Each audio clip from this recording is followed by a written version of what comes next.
नमस्कार, मी दिनेश कांजी. आपण बघताय न्यूजडंका. तृणमूल काँग्रेसच्या स्थापनेपासून मुस्लिमांचं तुष्टीकरण आणि हिंदूंचा विरोध हे ममता बॅनर्जी यांच्या राजकारणात सूत्र राहिलेलं आहे. जाहीर मंचावर ममता बॅनर्जी हिजाब घालत, नमाज पढत आणि त्याच मंचावरून ममता बॅनर्जी हिंदू धर्म गंद आहे अशा प्रकारची मुक्ताफळ उधळत या निवडणुकीमध्ये ममता बॅनर्जी यांच्या कर्माचं फळ हिंदू मतदारांनी त्यांच्या पदरामध्ये टाकलं. परंतु ज्या मुस्लिमांचं त्यांनी सत्तेवर आल्यापासून तुष्टीकरण करायला सुरुवात केली, त्या मुस्लिमांनी सुद्धा ममता बॅनर्जी यांना लाथा घातलेल्या दिसत आहेत. ममता बॅनर्जी यांना सोडून जे 58 आमदार बाजूला झालेले आहेत, त्यापैकी 17 आमदार मुस्लिम आहेत. म्हणजे आधी मतदार सोडून गेले, त्याच्यानंतर मुस्लिम आमदार सोडून गेले. आता परिस्थिती अशी आहे की ममता बॅनर्जी सहानुभूतीसाठी बांगलादेशकडे बघतायत. त्यांनी ओस्मान हादीच्या प्रकरणामध्ये काही धक्कादायक विधानं केलेली आहेत, परंतु त्यांच्या दुर्दैवाने बांगलादेशी नेत्यांकडून सुद्धा त्यांना सणसणीत चपराक बसलेली आहे. याच विषयावर या व्हिडिओमध्ये बोलणार आहोत. परंतु व्हिडिओ सुरू करण्यापूर्वी आमचा चॅनल सबस्क्राईब करा आणि जर आवडला तर व्हिडिओ लाईक करा, शेअर करा, हाईप करा. पश्चिम बंगाल विधानसभा निवडणुकांचे निकाल 4 मे रोजी जाहीर झाले. आज 4 जून आहे. 1 महिन्याचा कालावधी लोटलेला आहे आणि या महिन्याभराच्या कालावधीमध्ये पश्चिम बंगालमध्ये जे काही घडलं ते केवळ अभूतपूर्व असं आहे. एखादा बुलंद किल्ला लोण्याच्या गोळ्यासारखा वितळावा तसं काहीसं पश्चिम बंगालमध्ये झालेलं आहे. ममता बॅनर्जी यांचा उद्धव ठाकरे झालेला आहे. तृणमूल काँग्रेसची उबाटा शिवसेना झालेली आहे. जी अभिषेक बॅनर्जी गेली 15 वर्ष पश्चिम बंगालमध्ये डरकाळ फोडतायत. विशेष करून विधानसभा निवडणुकीच्या काळामध्ये आपण चित्र पाहिले असेल. तेच अभिषेक बॅनर्जी आपली अटक टाळण्यासाठी आता कोलकाता उच्च न्यायालयामध्ये धडपड करताना दिसत आहेत. तृणमूल काँग्रेसचे नेते शोभान चट्टोपाध्याय यांच्या गळ्यात ममता बॅनर्जी यांना विरोधी पक्ष नेतेपदाची माळ घालायची होती. त्यांनी पक्षाच्या विजयी आमदारांची बैठक बोलवली. जेमतेम 20 आमदार या बैठकीला आले होते. बाकीचे फिरकलेच नाहीत आणि जे फिरकले नव्हते त्यांच्या नावाने सुद्धा प्रस्तावाच्या पत्रामध्ये सह्या करण्यात आल्या आणि हे पत्र सोपवण्यात आलं विधानसभेचे अध्यक्ष रतींद्र बोस यांच्याकडे. परंतु जे आमदार बैठकीला गैरहजर होते आणि ज्यांच्या नावाने त्या प्रस्तावावर सह्या करण्यात आल्या त्यांनी आरडाओरडा सुरू केला आणि त्यांनी सांगितलं की प्रस्तावावर ज्या सह्या करण्यात आलेल्या आहेत त्या सह्या आमच्या नाही आहेत, त्या सह्या बनावट सह्या करण्यात आलेल्या आहेत आणि सगळ्यांनी बोट दाखवलं अभिषेक बॅनर्जी यांच्याकडे. विधानसभा अध्यक्ष रतींद्र बोस यांनी या प्रकरणी CIDला चौकशीचे आदेश दिले. या प्रकरणामध्ये आपल्याला 100% अटक होणार याची जाणीव अभिषेक बॅनर्जी यांना झाली आणि अटक टाळण्यासाठी त्यांनी धाव घेतली कोलकाता उच्च न्यायालयामध्ये. ज्या बनावट सह्यांवरून गोंधळ होतोय त्याच्यामध्ये एक सही रितब्रत बॅनर्जी यांची सुद्धा होती. त्यांनी सुद्धा या प्रकरणामध्ये बोंब ठोकली. रितब्रत बॅनर्जी यांना तृणमूल काँग्रेसच्या 58 आमदारांनी समर्थन दिलेलं आहे. समर्थनाचं पत्र त्यांनी विधानसभेचे अध्यक्ष रतींद्र बोस यांच्याकडे सादर केलं. रतींद्र बोस यांनी विरोधी पक्षनेते म्हणून त्यांना मान्यता दिली आणि त्यांना विधिमंडळामध्ये स्वतंत्र दालन सुद्धा दिलं. ममता बॅनर्जी या सगळ्या घटनाक्रमामुळे प्रचंड बिथरल्या, परंतु त्यांच्या संतापामध्ये भर पडण्याचं सगळ्यात महत्वाचं कारण म्हणजे या विधानसभा निवडणुकीमध्ये तृणमूल काँग्रेसचे 80 आमदार जिंकून आले होते. त्यापैकी 30 आमदार मुस्लिम होते. 30 पैकी बहुसंख्य आमदारांनी म्हणजे 17 आमदारांनी ममता बॅनर्जी यांच्या विरोधात बंड केलेला आहे. त्यांनी रितब्रत बॅनर्जी यांना पाठिंबा दिलेला आहे. ममता बॅनर्जी यांचा संताप अत्यंत स्वाभाविक आहे, कारण सत्तेवर आल्यापासून म्हणजे गेली 15 वर्ष ममता बॅनर्जी मुस्लिमांना खुश करण्याचा प्रयत्न करत आहेत. राज्याचा सगळा खजिना त्यांनी या मुस्लिमांवर लुटवला. विकास कार्य बाजूला ठेवली. इमामांना पगार दिले. ओबीसी कोट्यातून मुस्लिमांना आरक्षण दिलं. ममता बॅनर्जी यांच्या सत्ता काळामध्ये जहांगीर खान याच्यासारखे गुंड पोषण्यात आले. त्यांना एक क्षेत्र बहाल करण्यात आलं, म्हणजे आंदण देण्यात आलं आणि या क्षेत्रामध्ये हिंदूंचं जीवित वित्त आणि हिंदू महिलांची अब्रू सगळं धोक्यात आलं होतं. परंतु ममता बॅनर्जी यांनी या सगळ्या गोष्टीकडे दुर्लक्ष केलं. प्रत्येक गोष्टीत त्यांनी मुस्लिमांना झुकतं माप दिलं आणि एवढं करून सुद्धा ममता बॅनर्जी यांच्या वाईट काळामध्ये म्हणजे सत्तेवरून पायउतार झाल्यानंतर मुस्लिमांनी ममता यांची साथ दिली नाही.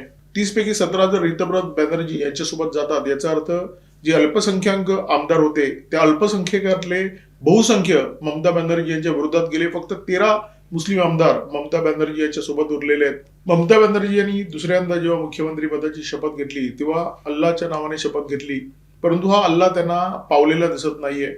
ज्या बांगलादेशींवर त्यांनी त्यांच्या सत्ता काळामध्ये इतके उपकार केले, बांगलादेशींना त्यांनी मुक्त द्वार दिलं, इथे बस्तान ठोकायला त्यांनी मदत केली, ते बांगलादेशी सुद्धा त्यांच्यासोबत उभे राहताना दिसत नाहीयेत. ममता सत्तेवरून पाय उतार झाल्यानंतर बांगलादेशी बांगलादेशच्या दिशेने पळ काढताना दिसत आहेत आणि त्यामुळे ममता बॅनर्जी आता सहानुभूतीसाठी बांगलादेशकडे बघताना दिसत आहेत. त्यांनी बांगलादेशच्या संदर्भात एक विधान केलेलं आहे, परंतु हे विधान केल्यानंतर म्हणजे त्यांची अपेक्षा अशी होती की बांगलादेशात त्यांना समर्थन मिळेल, बांगलादेशमधून त्यांना सहानुभूती मिळेल, बांगलादेशचे नेते त्यांच्या बाजूने बोलतील. परंतु झालं भलतंच. ममता बॅनर्जी यांना एक सणसणीत चपराक पडलेली आहे बांगलादेशी नेत्यांकडून. ममता बॅनर्जी यांची परिस्थिती पाहिल्यानंतर पुन्हा एकदा याच्यावर शिक्कामोर्तब झालेलं आहे की पराभवाला बाप नसतो आणि पराभूतांना कोणाची साथ नसते.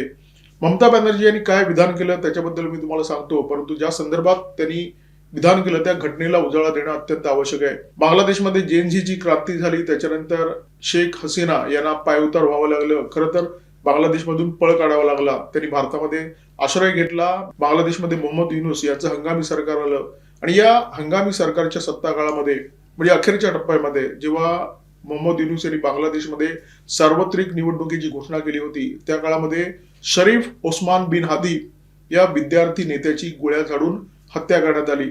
शेख हसीना यांच्या विरोधात बांगलादेशमध्ये जी तथाकथित जेएनझी क्रांती झाली होती त्याच्यामध्ये या हादीची अत्यंत महत्वपूर्ण भूमिका होती. युनूस यांचं हंगामी सरकार सत्तेवर आलं आणि त्यांच्या सत्ता काळामध्ये या हादीने इन्किलाब मंच नावाची एक संघटना स्थापन केली. ढाका 8 या मतदारसंघातून तो निवडणुकीच्या मैदानात उतरण्याची तयारी करत होता आणि त्याच दरम्यान त्याची हत्या झालेली आहे. तो रिक्षामध्ये बसून घरी परतत होता. अचानक भर दिवसा त्याला मोटारसायकलवरून आलेल्या अज्ञात हल्लेखोरांनी गाठलं, त्याच्यावर अंदाधुंद गोळीबार केला आणि या गोळीबारामध्ये या हादीची हत्या झालेली आहे. 12 डिसेंबर 2025 रोजी ओस्मान हादीवर गोळीबार झाला होता. हत्येच्या आधी हा हादी सातत्याने भारत विरोधी विधान करत होता. त्याने एक नकाशा जारी केला होता ग्रेटर बांगलादेशचा. या नकाशामध्ये भारताच्या ईशान्येचा काही भाग दाखवण्यात आला होता आणि त्याच्यामुळे ही हत्या भारताने केली की काय अशा प्रकारची कुजबूज निर्माण करण्याचा प्रयत्न झाला होता. गोळीबारामुळे तो जबर जखमी झाला होता. त्याच्या डोक्याला गंभीर इजा झाली होती. त्याच्यामुळे उपचारासाठी युनूस सरकारने एअर अँब्युलन्सने त्याला सिंगापूरमध्ये पाठवलं, परंतु 18 डिसेंबर 2025 रोजी त्याचा मृत्यू झाला. या हादीचे हल्लेखोर सापडले भारत बांगलादेश सीमेजवळ. पश्चिम बंगालच्या विशेष टास्क फोर्सने ही कामगिरी केली होती. 24 परगणामध्ये बोनगाव नावाचा एक भाग आहे, त्या भागामध्ये 2 हल्लेखोरांना अटक करण्यात आली आणि पुढील तपासासाठी त्यांना एनआयच्या कोठडीमध्ये देण्यात आलं. एनआयच्या कोठडीमध्ये हे 2 हल्लेखोर आजही आहेत. हादी हा घनघोर भारत विरोधी होता, त्याच्यामुळे त्याची हत्या भारताने केली अशा प्रकारची कुजबूज त्याच्या हत्येनंतर निर्माण करण्याचा प्रयत्न काही लोक करत होते आणि ममता बॅनर्जी यांचं जे विधान आहे ते त्याच दिशेने जाणारं विधान आहे. ममता बॅनर्जी यांनी असा गौप्यस्फोट केलेला आहे, खरं तर दावा केलेला आहे. ते असं म्हणाले की हादीच्या हत्येनंतर त्याच्या हल्लेखोरांची ओळख उघड करू नये म्हणून केंद्रीय गृहमंत्री अमित शहा यांनी त्यांच्यावर दबाव आणला होता. त्याच्या पलीकडे जाऊन ममता बॅनर्जी असं म्हणाल्या की हादीच्या हत्येमागे नेमकं कोण आहे हे मला ठाऊक आहे. हादीचा मृत्यू झाला 18 डिसेंबर 2025 रोजी. म्हणजे आता जवळजवळ 6 महिन्यांचा काळ लोटलेला आहे आणि यातला बऱ्यापैकी काळ ममता बॅनर्जी या पश्चिम बंगालच्या मुख्यमंत्री होत्या. त्यांच्याच पोलिसांनी हादीच्या हल्लेखोरांना अटक केली होती. मग ममता बॅनर्जी यांना हा गौप्यस्फोट करण्याची उपरती 6 महिन्यानंतर का झाली, मुख्यमंत्रीपद गेल्यानंतर का झाली, सत्ता गमावल्यानंतर का झाली, हे जर समजून घ्यायचं असेल तर ममता बॅनर्जी यांची मानसिकता समजून घेण्याची गरज आहे. आधी ममता बॅनर्जी यांना पश्चिम बंगालच्या मतदाराने अच्छा टाटा बाय बाय केलं, त्यांना नारळ दिला, त्यांना सत्तेवरून पायउतार केलं. ममता बॅनर्जी यांचं मुख्यमंत्रीपद गेलं. ममता बॅनर्जी जशा सत्तेवरून खाली उतरल्या तसा बांगलादेशी घुसखोरांनी पश्चिम बंगालमधून पळ काढायला सुरुवात केली. म्हणजे ज्यांना 15 वर्षामध्ये ममता बॅनर्जी यांनी पश्चिम बंगालमध्ये वसवलं होतं ते बांगलादेशी आता पश्चिम बंगाल सोडून पळायला लागले. 58 आमदार ममता बॅनर्जी यांना सोडून गेले. हा तेवढा मोठा धक्का नसेल जेवढा मोठा धक्का ते 58तले 17 आमदार मुस्लिम आहेत. म्हणजे ज्या मुस्लिमांच्या आधारावर ममता बॅनर्जी यांनी 15 वर्ष पश्चिम बंगालची सत्ता खेचून आणली, 3 वेळा मुख्यमंत्रीपद मिळवलं, त्याच मुस्लिमांनी त्यांना अच्छा टाटा बाय बाय केलेला आहे. हा ममता बॅनर्जी यांच्यासाठी सगळ्यात मोठा धक्का आहे. म्हणजे आधी मतदार सोडून गेले, त्याच्यानंतर बांगलादेशी सोडून गेले आणि त्याच्यानंतर 17 मुस्लिम आमदारांसह 58 आमदार सोडून गेले. ममता बॅनर्जी यांची मानसिकता याच्यामुळे अत्यंत गोंधळलेली, गडबडलेली आणि पराभूत झालेली आहे आणि त्याच्यातून बांगलादेशची सहानुभूती मिळवण्यासाठी त्यांनी हादीच्या हत्येच्या संदर्भात हे विधान केलेलं आहे. ममता बॅनर्जी यांना असं वाटलं असेल की त्यांनी असं विधान केल्यानंतर बांगलादेशमध्ये जे सत्ताधारी आहेत ते खूप आशेने त्यांच्याकडे बघतील, त्यांना विचारतील की सांगा हादीच्या हत्येच्या मागे नेमकं कोण होतं, आम्हाला सुद्धा त्याची उत्तरं हवी आहेत. केंद्र सरकार काही आम्हाला याची उत्तरं देणार नाहीयेत किंवा तुमच्याकडून तरी मिळतील. झालं भलतंच. ममता बॅनर्जी यांनी बांगलादेशची सहानुभूती मिळवण्यासाठी विधान केलं होतं, परंतु बांगलादेशच्या सत्ताधाऱ्यांनी ममता बॅनर्जी यांना सणसणीत चपराक हाणलेली आहे. त्याने असं म्हटलंय की भारतामध्ये पराभूत झालेल्या एका राजकीय नेत्याने केलेल्या विधानावर आम्हाला व्यक्त होण्याची गरज नाहीये.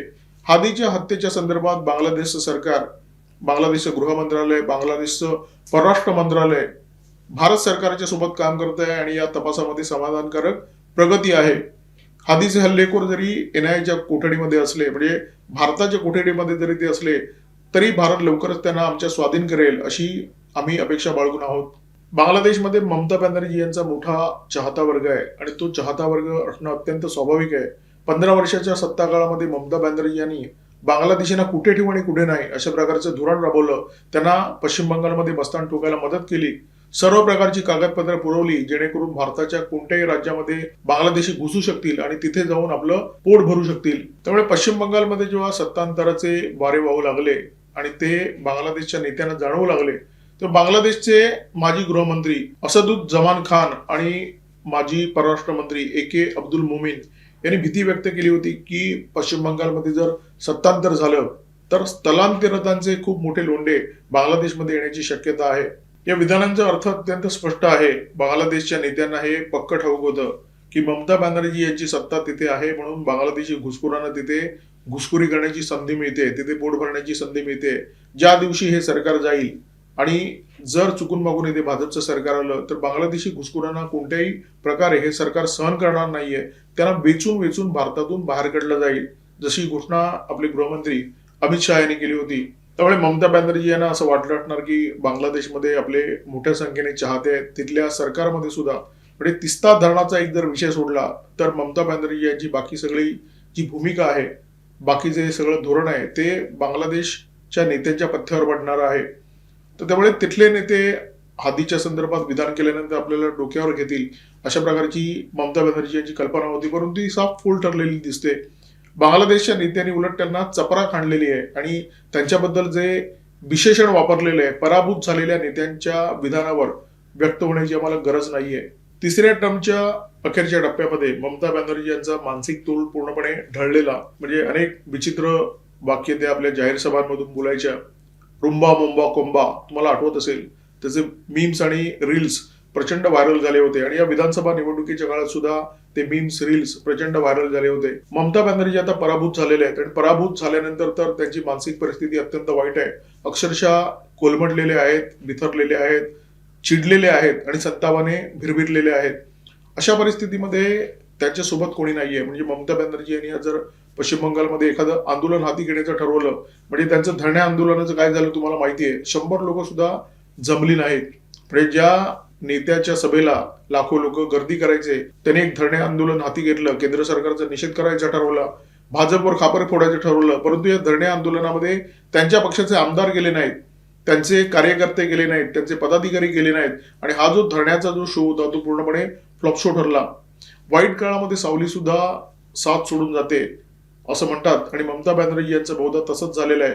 अभिषेक बॅनर्जी यांना जर सोडलं तर ममता बॅनर्जी यांच्यासोबत भविष्यामध्ये कोणीही राहणार नाही अशा प्रकारची परिस्थिती आहे. म्हणजे आधी मतदारांनी साथ सोडली, त्याच्यानंतर बांगलादेशी सोडून गेले, मुस्लिम आमदार सोडून गेले, जनता सुद्धा सोबत नाहीये. म्हणजे त्यांच्या मतदारसंघामध्ये ममता बॅनर्जी पराभूत झालेले आहेत आणि जिथे त्या राहतात त्या बूथमध्ये सुद्धा त्यांना 50 मतं मिळालेली नाहीयेत. ही ममता बॅनर्जी यांची परिस्थिती आहे. म्हणजे आज ममता बॅनर्जी यांच्यासोबत बांगलादेशी नाहीयेत, बांगलादेश सुद्धा नाहीये, स्थानिक मतदार नाहीये आणि त्यामुळे त्यांची परिस्थिती अत्यंत वाईट झालेली आहे. मुस्लिम तुष्टीकरणाचं जे राजकारण करतात त्यांना अल्प काळामध्ये तर यश मिळतं, परंतु हिंदू मतदार आज इतका जागृत झालेला आहे की मुस्लिम तुष्टीकरणाचं राजकारण करून लॉंग टर्म मध्ये, दीर्घ काळामध्ये एखाद्या राजकारण्याला यश मिळेल अशा प्रकारची परिस्थिती नाहीये. किंबहुना परिस्थिती अशी आहे, जो जो मुस्लिम तुष्टीकरण करेल, हिंदूंकडे दुर्लक्ष करेल, त्याची राजकीय कबर खोदली जाईल अशा प्रकारचं वातावरण आज भारतामध्ये आहे. या व्हिडिओमध्ये तुर्तास इथेच थांबतो. या व्हिडिओमध्ये माझ्यासोबत होते cameraman Omkar Bhagwat, video editor Rajesh Shelke. Video जर आवडला असेल तर लाईक करा, शेअर करा, कॉमेंट बॉक्समध्ये व्यक्त व्हा, सबस्क्राईब करा न्यूज डंका आणि बेल आयकॉन दाबायला अजिबात विसरू नका. नमस्कार, धन्यवाद.